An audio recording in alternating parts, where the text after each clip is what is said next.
powers, they aren't working. Mine either. No, we can't go back to the way things were. You can do this. We're the charmed ones. We were the charmed ones.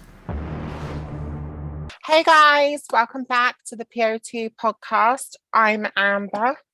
Hey guys, it's Caleb. I'm back for another episode.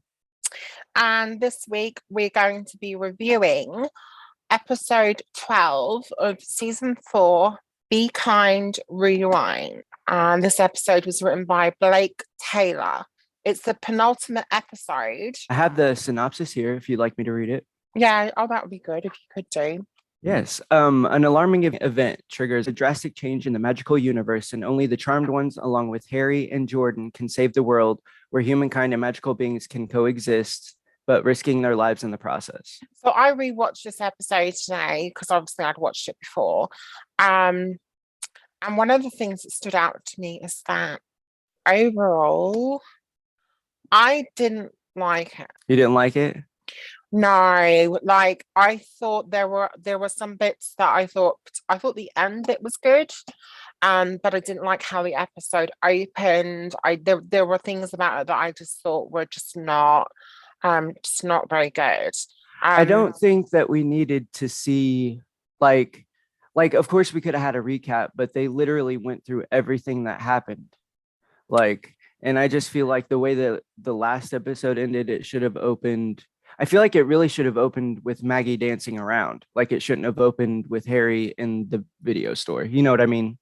Yeah, I agree with that. I think that I'm not quite sure why they did it, because the episode started off with basically rehashing the last episode and Inara doing the same thing she was, and it was word for word the exact same scene. Right. And the way the last episode ended was like I said, it was so abrupt. Like it should have picked up exactly like with the world being so shiny, and like it should have we should have kind of been confused like if we hadn't seen the last, you know what I mean? Does that make sense? Yeah, I mean, maybe it was a budget thing.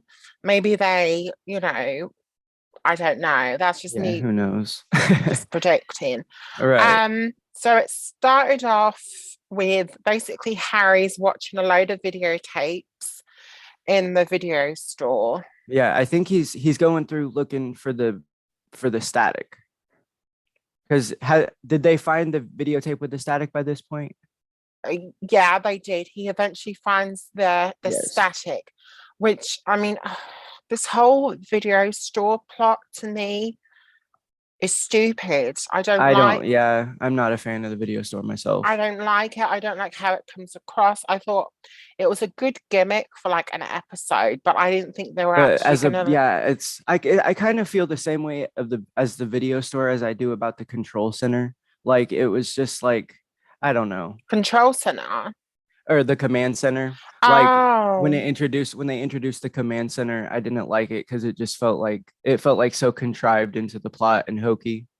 I don't know. I mean, when they first introduced the command center, I wasn't a big fan of it, but I kind of gotten used to it in this world, I think. But yeah, the video store thing just seems so ridiculous, so just out there. And yeah, you can say that it was their way of tying it to the original and Phoebe and all that stuff, but they just could have done it in a much better way. Yeah, I think that's what we think a lot of times with this show. Mm-hmm. We liked it, but they could have done it better, or they could have done it better. Right. So we see the girls doing their morning routine, and everything in their world is like colorful. Bright, colorful, sparkly. Everything's just really like happy.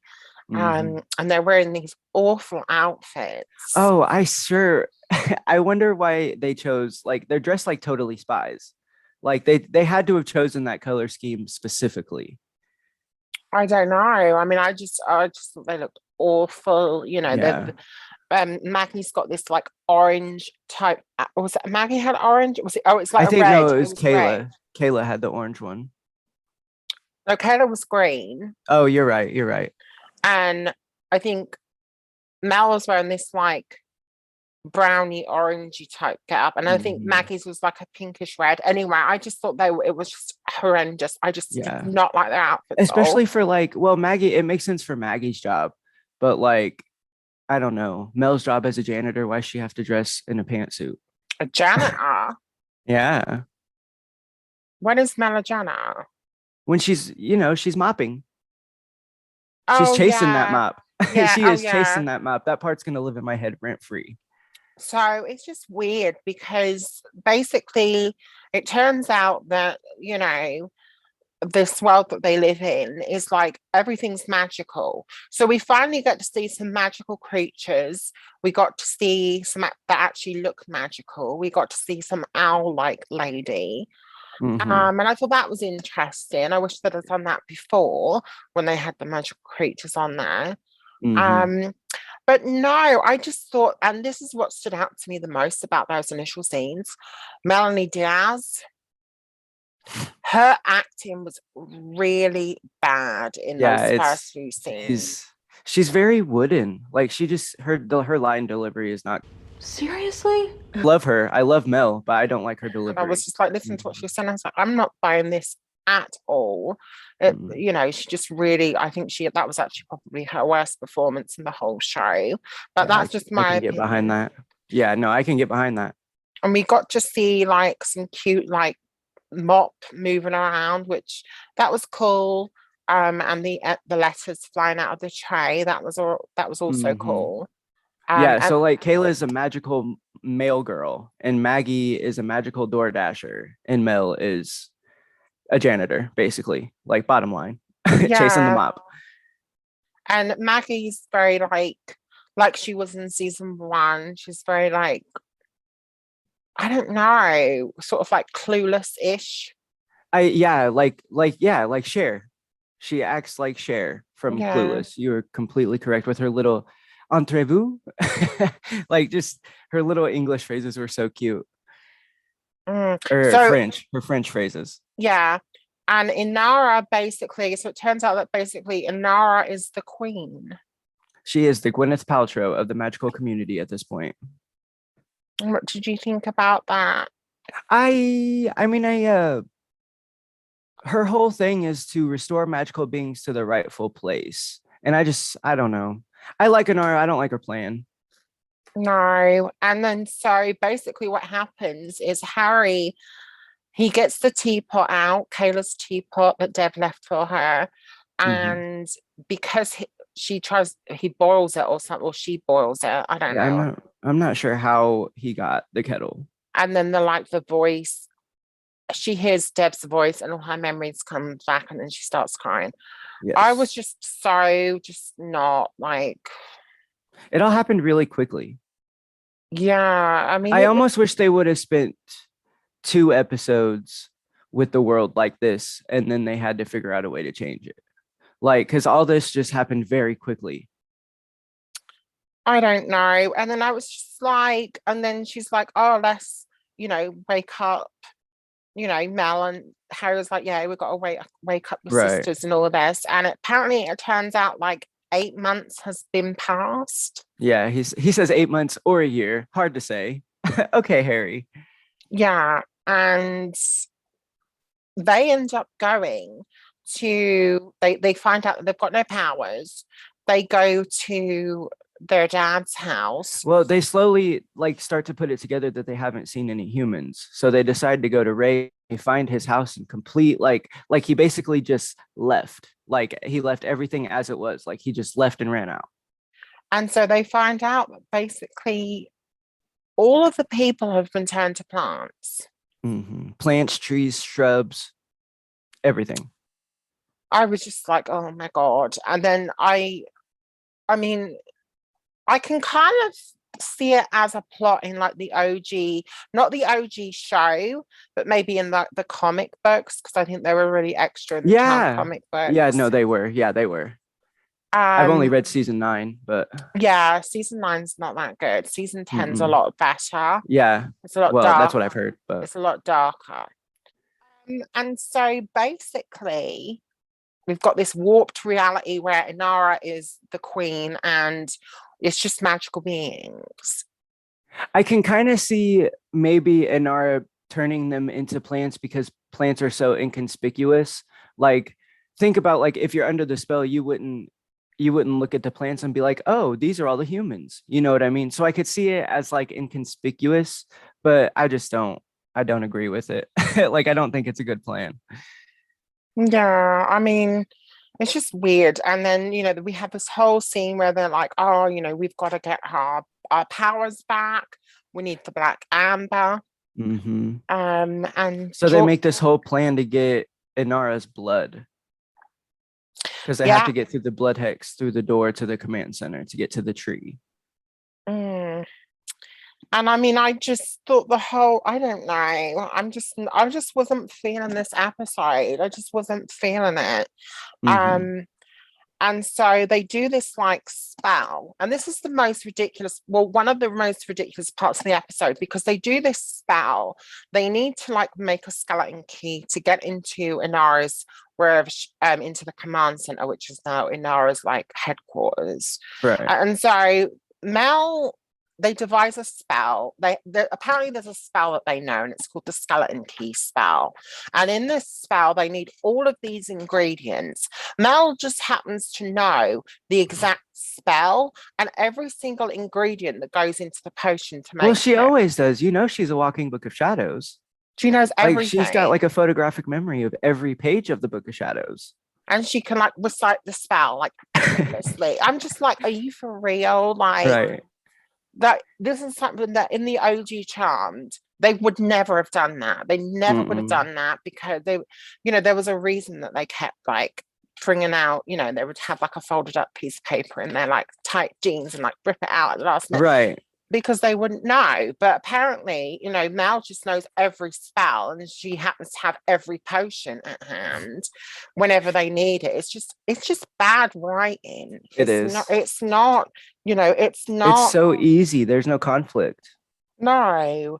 And yeah, the spell did go wrong and they got like a floppy key, but then they like did this big like speech about how they're turning into Anara and her sisters and just arguing. And I just thought, yes. Yeah. I agree with you. I just think like, why? Like, Mhm. and then I thought, well, they're not even really sisters.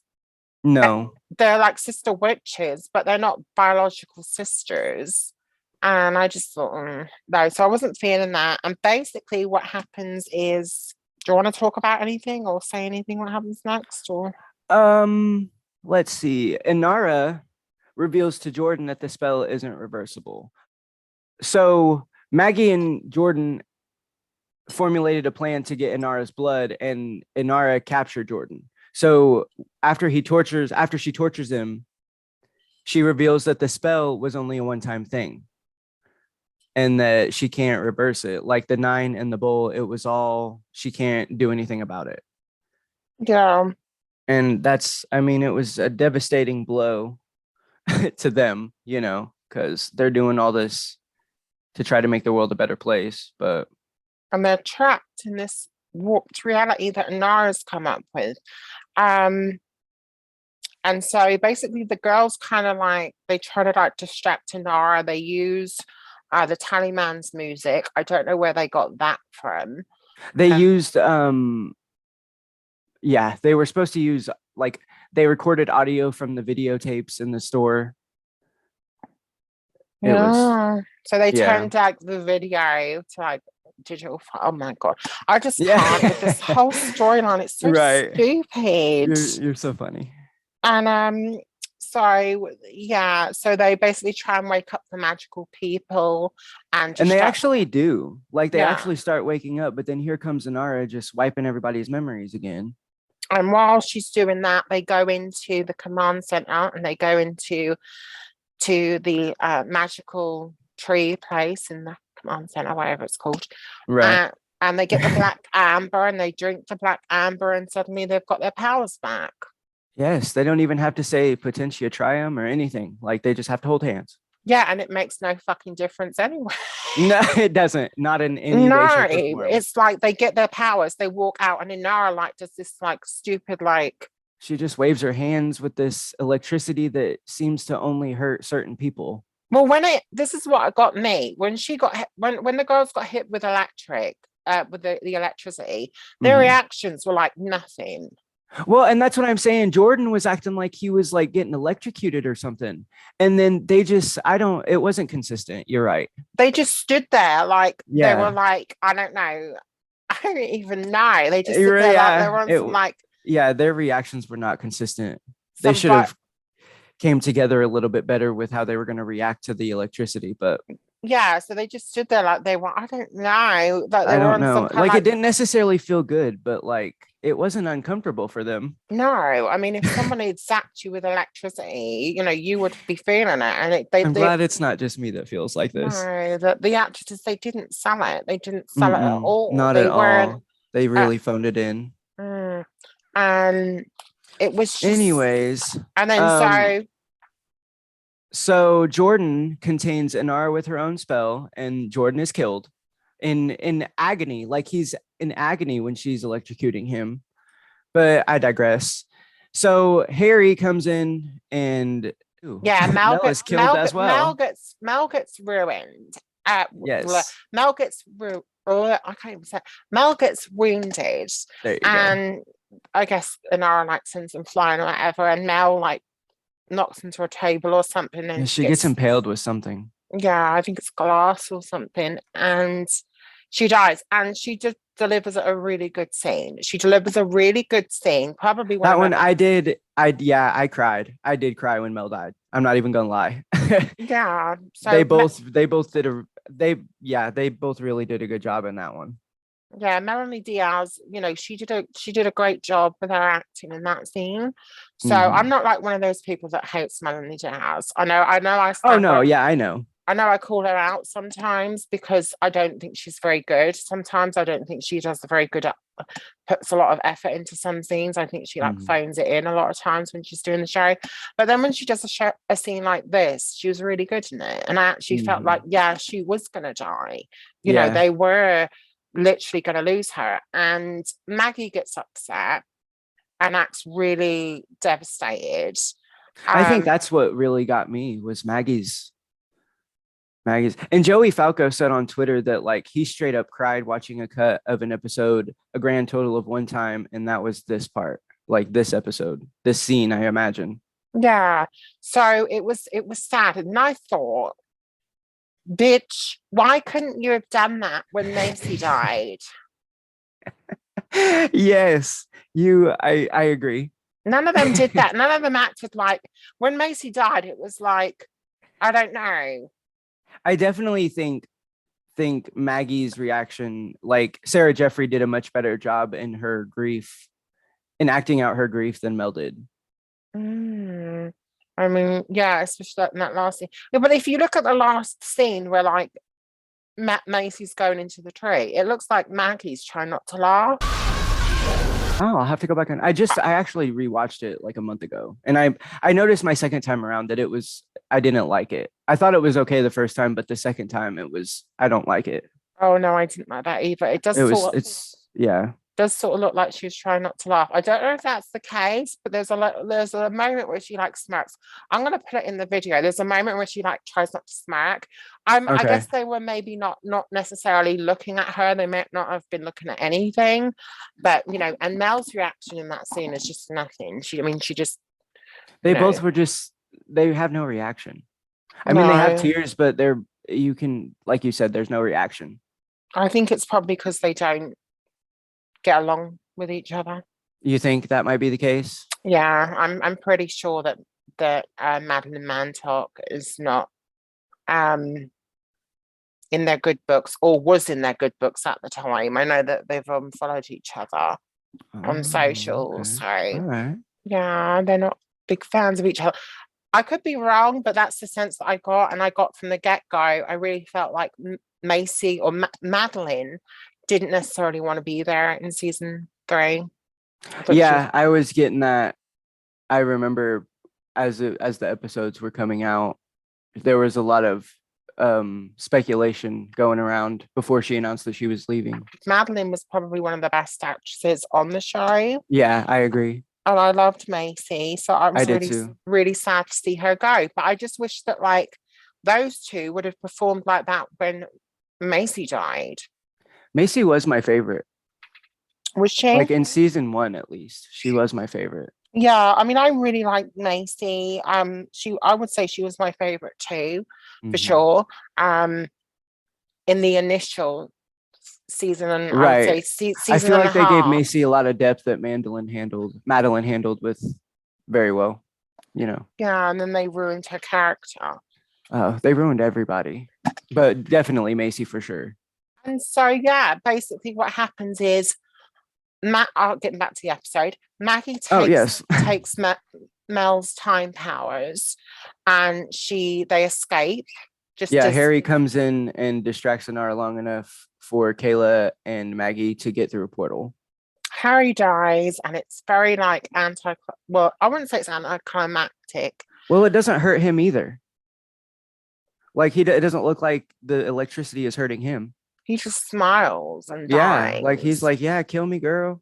So I'm wondering if that power she's using isn't necessarily hurting them, because I mean it's just erasing them from existence, I think. But if they But were it seemed to if hurt one was going to Jordan. react, I was going to say if one was going to react like it hurt them, they all should have, or vice versa. Like if they weren't going to, he shouldn't have. I digress. And so I guess it's a hill I'll die on, but yeah. And basically what happens is they go back to the manor in the garden, and Kayla uses her power to like make a VHS appear. Yep, she manifests a tape to warn their past selves, and then Maggie sends it through time, a la the sandwich. And like, then, you remember Mel's sandwich? Yeah. And then like, they just get zapped.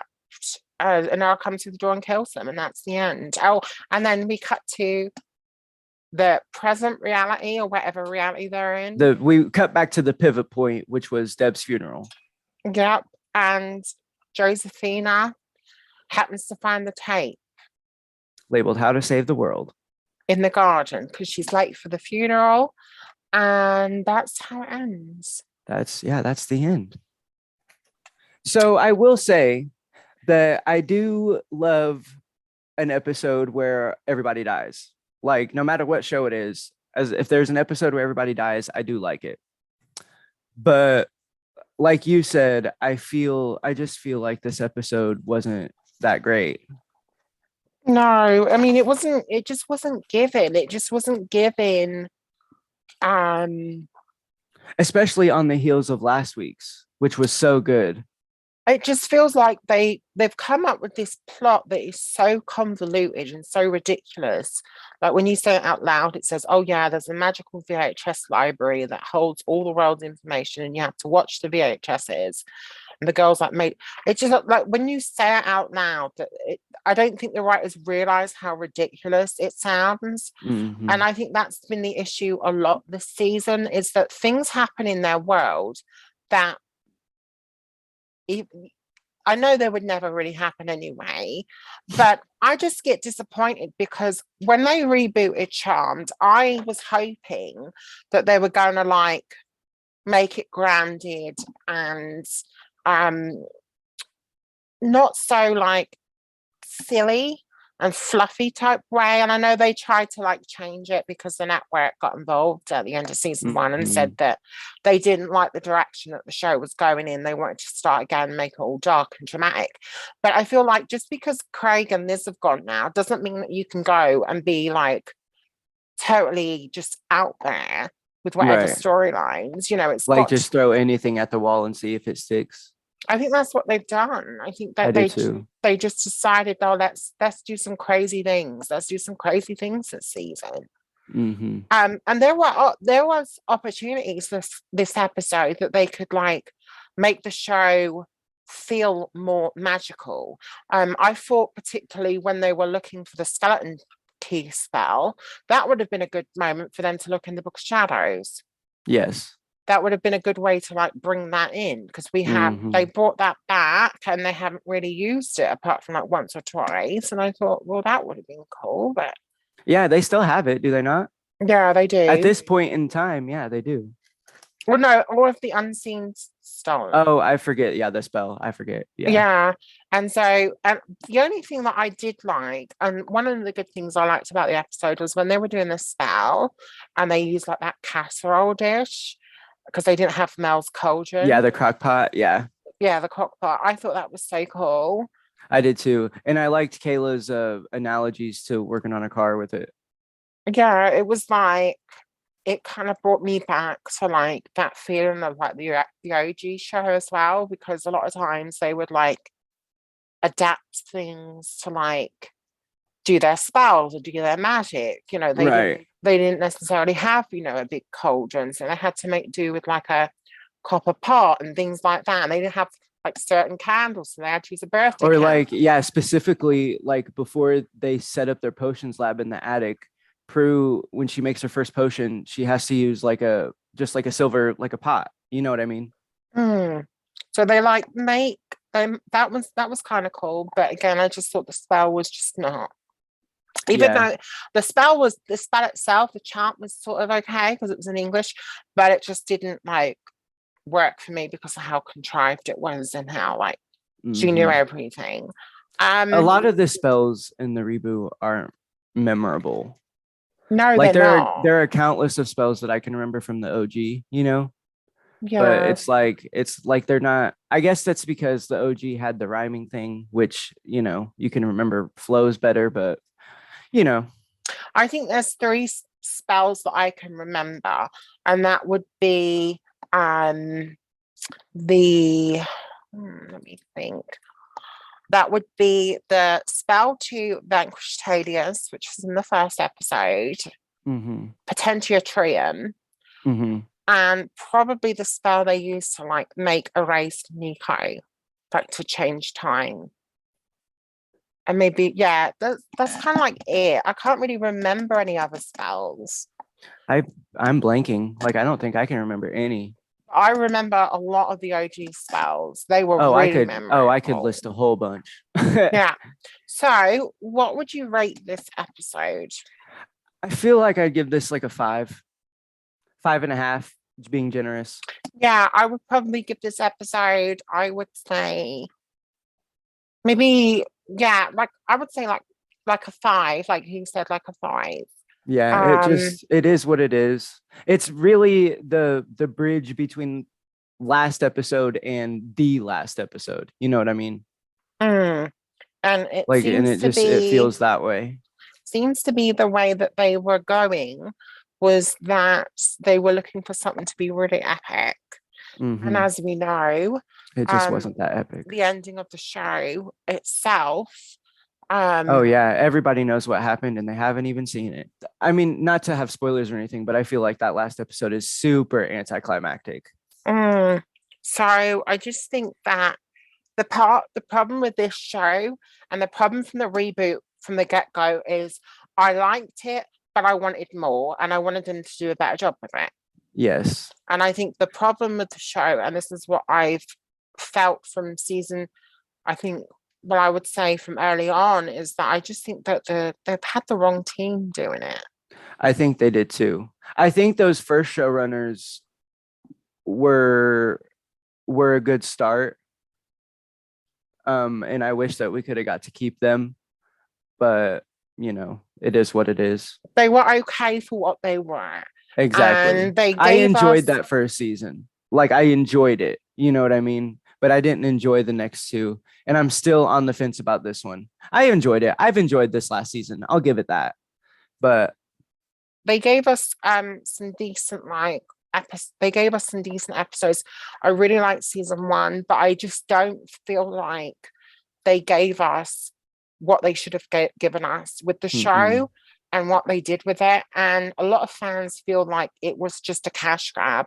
I Well, don't. and specifically the CW itself has shows that are really like a lot of shows have good writing. They might not be good shows or masterpieces, have good writing, you know what I mean? So it was really disappointing for Charm to go this way.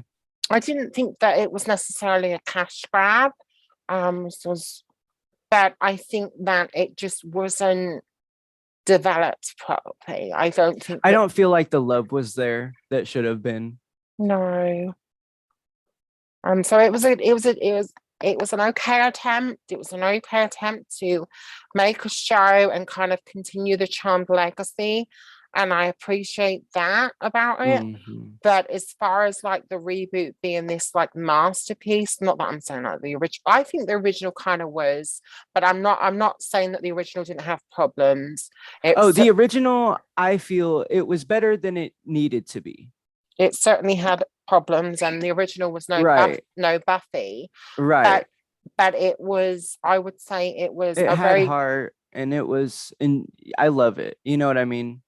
it was a very good show. So Yes, I and agree. I loved it, and I still do, and a lot of people do still love it, and that's why a lot of people got so annoyed with the show and annoyed with the producers when they rebooted the show without any kind of ties to the original, proper Mhm. ties, instead of like alluding to stuff. Anyway, so I think that's it. Have you got anything else you want to add?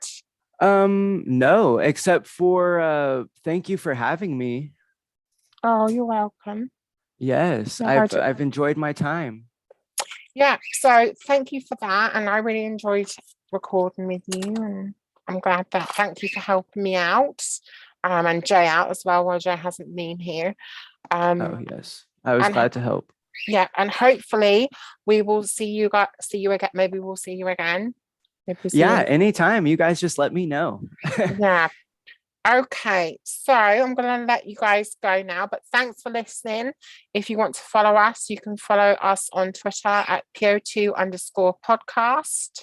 And I'm at Flamin_fame. Flamin is all capitalized. Fame is underscored. Yeah. So thanks for listening. Bye. Bye, guys.